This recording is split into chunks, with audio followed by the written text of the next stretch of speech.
Welcome to the deep dive. Today, we're getting into an industry that, well, maybe doesn't grab headlines every day, but it's quietly experiencing some massive global growth. We're talking about the filtration equipment market. And you've shared some really comprehensive sources packed with figures and trends that honestly tell quite a story. They really do. So, our mission today is simple: unpack all that data, pull out the key insights, and really try to understand what's driving this huge expansion. Get to the heart of why this industry is thriving globally and why its progress matters. Yeah, it's a fascinating area because filtration, it's so fundamental, but often just works in the background, doesn't it? We're not just talking about the filter in your kitchen tap. Yeah. This covers everything. Think advanced air purification and chip manufacturing, pharma production. Right. High-tech stuff. Exactly. And then huge wastewater treatment plants, specialized industrial filters. It's across almost every sector. So this deep dive should really show how things like environmental rules, industrial needs, and, the push for clean water and air are all fueling this growth engine. Okay, let's dig into those global figures then. They really set the scene. In 2021, the market was already substantial, $13,262.2 million. But the projection is what catches your eye. It's expected to hit $17,288 million by 2025. And then jump again to a massive $29,376.9 million by 2033. Wow. Yeah, that's a solid compound annual growth rate, the CAGR, of 6.852%. And that kind of CAGR, 6.852%, tells you it's not just a blip. It's a strong, consistent upward trend. Definitely. It really shows this isn't just slow and steady, it's a significant surge. It underlines that growing global reliance on these technologies. It brings us back to those core drivers, doesn't it? Tighter environmental regs pushing industries. The sheer demand for manufacturing for purity, and of course that basic need everywhere for clean water and air. Filtration isn't optional anymore. It's becoming essential. That essential nature really jumps out from the data. Okay, so let's zoom in. Where's the growth actually happening, region by region? How about we start with North America? So North America generated, $3,421.64 million back in 2021. And it's projected to reach $7,021.08 million by 2033. That's a CAGR of 6.173%. Solid growth. Pretty solid, yeah. And within North America, no surprise, the U.S. is the big player. Expected to grow from about $2.8 billion in 2021 to almost $5.7 billion by 2033. Right, the U.S. market is huge.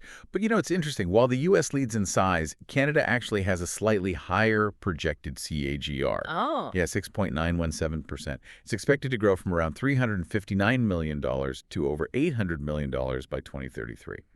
Any thoughts on why Canada's rate might be a bit faster? Well, it's speculation, but maybe it's tied to big investments in natural resources, or perhaps specific environmental policies kicking in there. Could be driving faster adoption compared to the broader U.S. market. Makes sense. And Mexico's doing well, too, growing from roughly $253 million to $530 million. That's a 6.368% CAGR.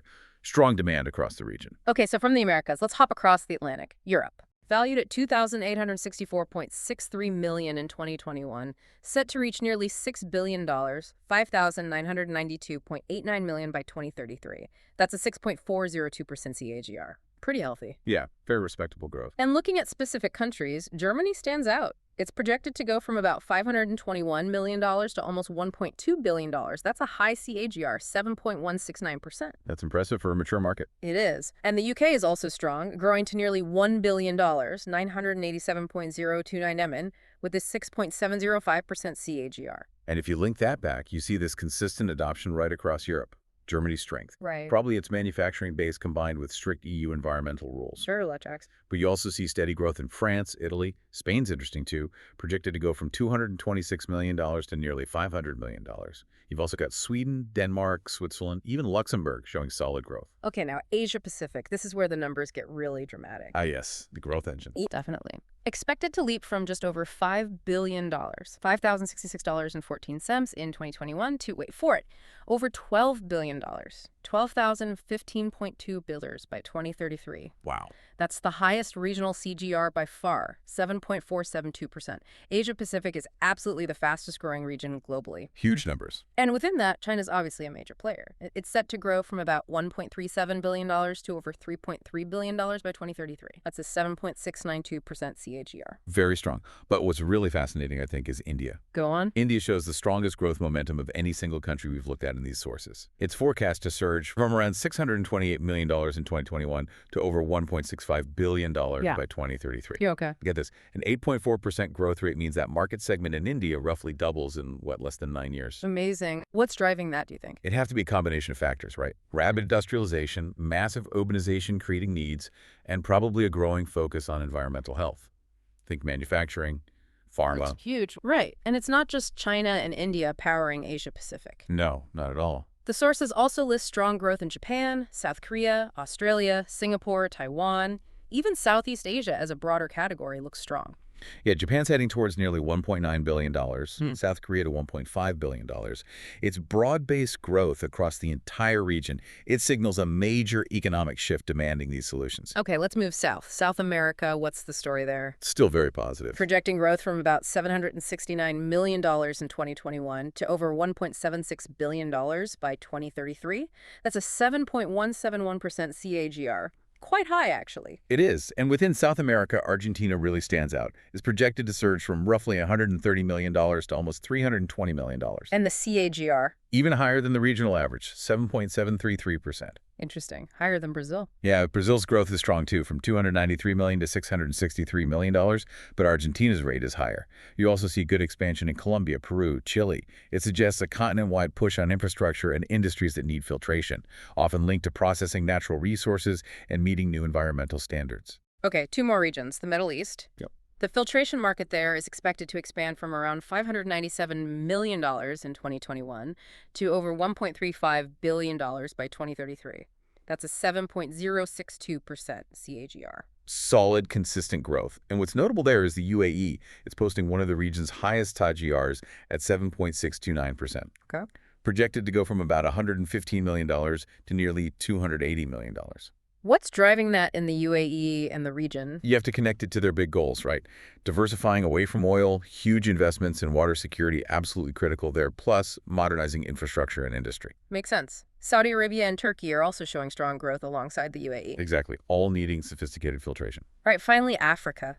Growing from $543.7 million in 2021 to about $1.22 billion by 2033. The CAGR there is 6.492%. And that growth really mirrors the continent's development overall. You see countries like Nigeria and South Africa leading the way. Nigeria heading towards $175 million, South Africa over $500 million. Yeah, South Africa growing from $216 million to nearly $520 million. It shows investment in the kind of infrastructure and industries that demand better filtration. It's a sign of progress and a growing focus on environmental health and managing resources across Africa.